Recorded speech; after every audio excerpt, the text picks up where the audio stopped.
Assalamu alaikum everybody, welcome back to my channel. Today is going to be a Q&A video. I asked for questions a while ago and I did film this video and I answered all the questions. However, I just hated the angle that I was filming at. I didn't use my monitor, I didn't check it, the lighting was really off. So I thought I'd refilm it today. So these questions are mainly based around teaching and I guess sort of my work-life balance. So if you're interested in that, then definitely keep watching. What is your advice when managing your time during the Pgce year? I think that's a really difficult question because honestly, the amount of work that you have during the Pgce year is immense. And the other thing is, unless you've been working as a TA in the school and you kind of have a good idea of how much energy school life takes, it can take a massive toll, and it's a big shock to the system when you start your Pgce and you're working within the school and you see how exhausting it is. So I guess my biggest advice is to make your weekends as productive as possible. Have a little schedule for your weekend. So for example, on Saturday that might be your social day where you're going out and about, you're meeting people, or you're just having time just for yourself. And then Sunday, try and wake up at a reasonable time, and then make sure that you get your to-do list done for the weekend. Get the toughest jobs done first. It's like that saying, eat the frog and then everything else will be fine. Eat the frog first. That's the first thing you need to do, so just get it done, and then the rest of the workload seems a bit easier. But also during the week as well, I used to have different days for different activities. On Wednesday it would be my collecting evidence day, so I would go over the books that I'd marked, the lessons that I taught, and think, what can I use for evidence from all this work. And then the Thursday day will be like my assignments day or my professional objectives day, because we had a lot of those to complete. Friday I would sort of finish a little bit earlier, so I wouldn't have that many things to do on my list. But then Monday and Tuesday, etc., like I set a specific area of things that I need to get done per day, so that I'd have a bit of I guess guidance when I want to organise my time. So yeah, definitely be organised, that's my biggest thing. And also realise that it's okay to take a break, and you're not a bad student for taking a break, you're probably a better student. That's something that you kind of have to sort of just learn yourself, and realise that as important as school life is, also having the time to have to yourself and to be away from school and to stop thinking about school is just as important too. And she also asked, when would you recommend to start applying for teaching jobs? Pretty much whenever you feel like now's the time that you want to start applying. I think you have to be in the right headspace. Personally, I think I started looking into jobs around February time. I can't quite remember though, but it was around February time. And the best thing to do, in my opinion, is to look at the local schools who are offering positions, call them up and ask if you can come and have a look around. They'll give you a tour and you'll quickly see what kind of school it is. You'll get a sense of it from the people working in the school to the children, and you'll be able to see if you can fit in that school or not. I went to about 3 different schools before I landed on the school that I'm working at now, just to look around, and I kind of had a gut feeling that no, these schools were not for me. And then the school I'm working at right now, I could genuinely picture myself in there, and a lot of their values and morals matched mine. So for example, restorative practice I feel is really important within the education system, and the school I'm working at right now, it does engage in a lot of it. So yeah, that's one of the reasons why I chose to work there. Next question, where do you find the motivation to work a full-time job plus do blogging and film YouTube videos? Mashallah, I'm so inspired. That's a good question. I guess my main answer for that is that I am single, I'm not married, and I don't have as many responsibilities as most teachers do. A lot of the teachers around me, they're either married or they've got children, or they've got a lot on their plates. Whereas for me, my biggest responsibility is my job. Alhamdulillah, my family are really supportive. I don't have to do a lot at home. I try to help out where I can. But yeah, so the spare time that I have, I kind of pour into my YouTube and, it used to be my blog, because that's the creative side of me. And for me, for some people, they might think it's a bit of a waste of time. And, I'm such a small blogger, I've hardly got anywhere. I'm not really making money from it at all. I'm not even part of a PR list, what's the point? But I just get so much more from blogging than I think people realise. I've met the most wonderful, kind-hearted, genuine women through my blog, and I wouldn't have done that or had the opportunity to do that if I hadn't started somewhere. And because I started that, you know, it's just an opportunity for me to relax and stop thinking about school and think about other things, which is really, really important. So yeah, basically I'm single when I have a bit more time, but that's my answer, I suppose. What's your favourite loose powder to set your under eyes? That's a good question. I don't have one that I kind of swear by. I've tried quite a few. I've tried the Coty one, which I liked, which is a US drugstore one. I've tried the Kat Von D one, which is decent. I don't think it's anything revolutionary, but it's okay. I do like the Revolution Banana one, but it's a little bit too yellow.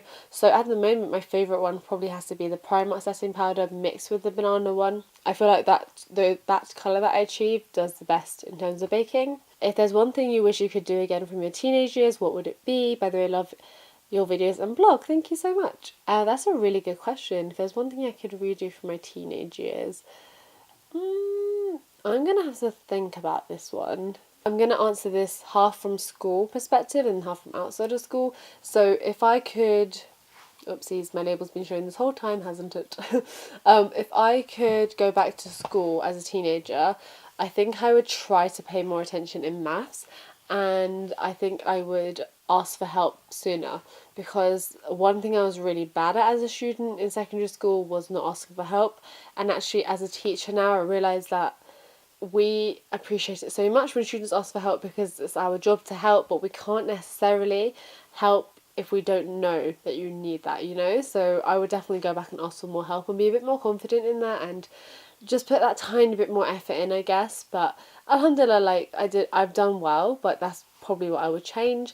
And in terms of something outside of school, I think I would probably just care less about what people think. And I know that's a pretty generic answer, but I just remember like getting so caught up in what people would think about what I'm wearing on school uniform days, or what people would think about what I would post on social media. And actually, like, I wish I just realised that it's irrelevant what people think. It's what's relevant is if I'm happy with it, if I feel like it's the right thing to do or the right thing to wear, and if I'm comfortable, then that's all that matters. But that's something that I know it comes with time, but I kind of wish I spent less time fretting over that because it just feels like a bit of a waste.